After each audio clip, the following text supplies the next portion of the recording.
projet que j'avais avec l'enseignante Véronique Breton, qui est enseignante de français à l'école secondaire Saint-Joseph, ici à Saint-Hyacinthe. Et dans le fond, à l'origine du projet, ce que je voulais faire, c'était vraiment de donner la parole aux jeunes par la poésie. Parce que je trouve que moi, quand j'étais plus jeune, j'écrivais quand même beaucoup de poésie. C'était une façon pour moi d'écrire des textes relativement courts où il y a beaucoup d'informations, il y a beaucoup d'informations émotives, beaucoup d'émotions qui peuvent passer en peu de phrases. Et c'est un exercice de style aussi. Puis moi, les 3 premiers romans, je les ai publiés avec La Courte Échelle, mais quand est venu le temps de sortir mon 4e roman, La Courte Échelle avait fait faillite, c'était un petit peu flou, fait que j'avais décidé d'auto-publier mon livre.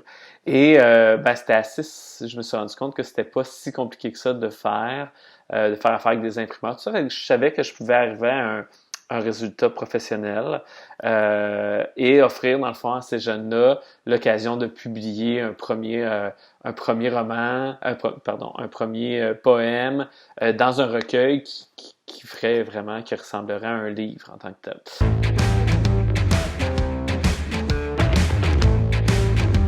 Ça s'est fait de manière assez organique. C'est Véronique et les membres du personnel de l'école qui ont publicisé cette idée-là. Comme le projet s'appelait Ce que j'ai à vous dire, nous, c'est sûr que moi, j'avais un gros souci de ne pas tomber dans la censure. Je voulais pas qu'il y ait une possibilité pour ces jeunes-là de se sentir ils n'est pas écoutés ou qui sentent qu'ils peuvent pas dire les choses qu'ils voulaient dire. Donc, c'était vraiment ouvert à tous, c'était tous les niveaux. On a eu un petit peu plus qu'une vingtaine de participants au début. On en a perdu 3, ce qui était pas ce qui était normal parce que c'est quand même beaucoup de travail. Je pense que les jeunes sont pas habitués nécessairement d'écrire un poème et de le travailler, de le retravailler, de le re-retravailler. Ça a été une belle expérience pour eux, mais moi je suis très satisfait du résultat. Je trouve que c'est un super recueil et dans les choix d'édition, j'ai vraiment fait attention pour qu'on et Véronique aussi, elle était très attentive à ça, on n'ait pas falsifié leurs mots, qu'on leur mette pas des mots d'adultes dans leur bouche d'adolescent. C'était vraiment ça. Puis je pense qu'on a réussi. Je pense que quand on lit ce recueil-là, on a accès à une parole qui est la parole de ces jeunes-là et qui disent des choses très touchantes et de manière très mature. C'est vraiment bien écrit. Non, c'était très bon.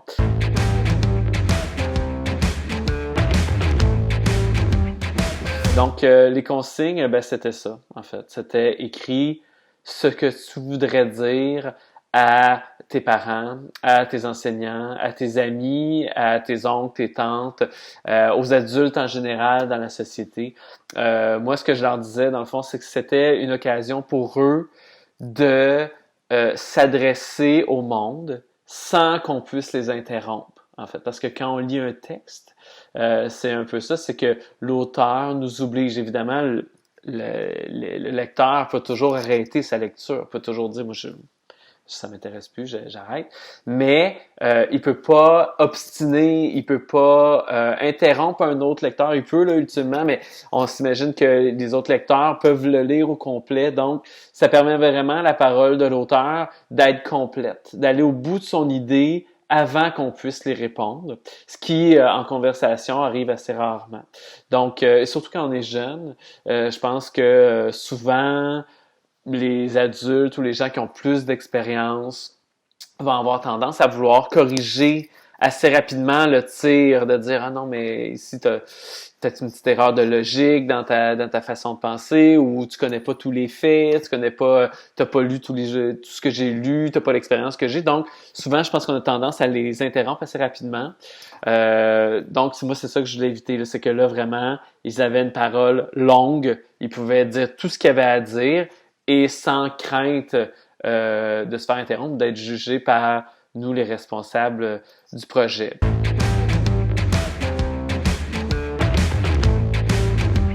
Moi, j'étais vraiment responsable je dirais, de la direction littéraire et de l'édition du livre, parce que c'est ça mon expérience. Moi, je suis auteur, comme je disais, j'ai publié mon dernier roman, donc je connais le processus d'édition.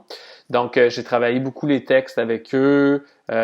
C'est moi qui ai trouvé l'imprimeur, la réviseur, etc. Donc, les gens qui nous ont entourés pour réussir à faire ce projet-là. J'animais aussi, là, je faisais toujours une petite animation au début de chaque séance d'écriture pour essayer de les inspirer, qui aient de nouvelles idées. Je révisais avec eux des figures de style. Donc, tu sais, ça, c'était vraiment juste pour leur permettre de partir leur cerveau d'écriture parce qu'on avait le temps était relativement limité. Ils ont écrit beaucoup de chez eux parce qu'on avait des périodes séparées là, avec les différents niveaux. Et Véronique, elle, a été vraiment là pour soutenir le projet. Elle soutenait déjà les jeunes dans leur écriture. Je pense que pour eux, c'était une personne de confiance parce que ils la connaissaient déjà. C'était une enseignante de l'école. Donc, moi, même si je pense ils m'ont fait confiance, j'étais quand même un étranger. Tandis que Véronique a beaucoup d'expérience sur comment interagir avec ces jeunes-là, puis comment réussir à leur faire sortir ce qu'ils ont à dire. Donc ça, Véronique a été essentielle là-dessus. Puis c'est aussi assez beaucoup occupé de récupérer les textes qui n'arrivaient pas toujours dans les temps qu'on demandait et rester en communication. Puis il faut dire aussi que ce projet-là a été interrompu par la pandémie du coronavirus. Donc, on a été obligé de continuer, pour le finir, on a été obligé de continuer à distance avec les étudiants. Puis c'est elle qui s'est occupée de beaucoup de cette communication-là entre moi. C'était toute un truc logistique assez complexe, mais on voulait vraiment le finir, ce livre-là, parce que ça aurait été un peu injuste. On était vraiment avancé dans l'écriture des textes quand on a été obligé d'arrêter. Là, je devais les rencontrer comme 2 jours plus tard, puis l'école a fermé ses portes. Puis c'était vraiment les dernières étapes où on était. Donc, j'ai décidé avec Véronique, on s'est consulté là, après une semaine ou deux qu'on voyait que là, ça allait pas réouvrir, en se disant, ben là, qu'est-ce qu'on fait? Puis, on a décidé de le refaire là, en tant que tel.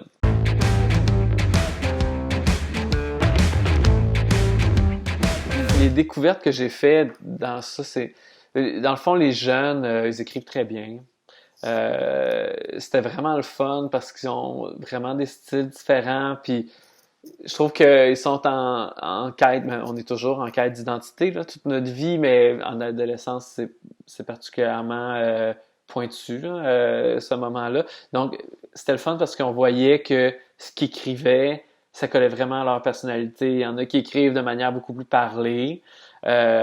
Puis ça fait des très très beaux poèmes. Puis il y en a d'autres qui sont beaucoup plus dans le style, qui ont vraiment plus réfléchi, qui étaient plus dans juste la beauté des mots, du rythme. Donc ça c'était vraiment super. Les thèmes qu'ils abordaient, on s'en souvient pas, mais c'est quand même une période très intense, l'adolescence. Il y a des choses qui ont été écrites qui sont assez dures. Les jeunes vivent des choses quand même difficiles, qui ont peut-être pas toujours l'endroit pour en parler, ou ils ont peut-être pas le goût d'avoir une discussion là-dessus, mais d'écrire un poème sur ce qu'ils vivaient, je pense que ça pouvait les intéresser. Donc, ils sont quand même... Il y en a beaucoup qui ont écrit des choses très profondes, très touchantes, et ça, évidemment, j'ai trouvé ça extraordinaire d'avoir accès à ça. C'était vraiment fantastique.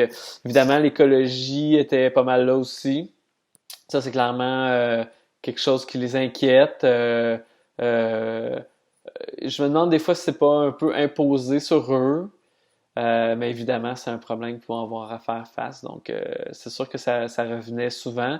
Mais c'était vraiment plus des textes au niveau de leurs émotions, au niveau de ce qu'ils ont vécu avec des amis qui ont eu des passes difficiles ou eux-mêmes qui ont eu des moments de doute, des moments plus noirs et qui ont été cherchés. Donc c'était superbe. C'est vraiment c'est un beau recueil de poèmes. Là. Je pense que si les gens l'achètent ou le lisent, il faut pas s'attendre à des poèmes excessivement bien ciselés, travaillés avec des figures de style incroyables, mais c'est des poèmes bruts. C'est vraiment une parole brute, une parole directe qui dit des choses qui dit les choses très honnêtement. C'est très, moi, ça m'a replongé vraiment dans mes années de secondaire, qui pourtant datent quand même de certaines années. Et puis, je pense que eux-mêmes, les jeunes, étaient très contents du résultat. C'est sûr que pour eux, c'était très abstrait, là. Ils nous remettaient des textes en format Word, puis ils savaient pas trop ce que ça allait donner à la fin, mais de voir le livre monter au complet, avec une facture très professionnelle, je pense que c'était super pour eux. Ils étaient très contents de ça.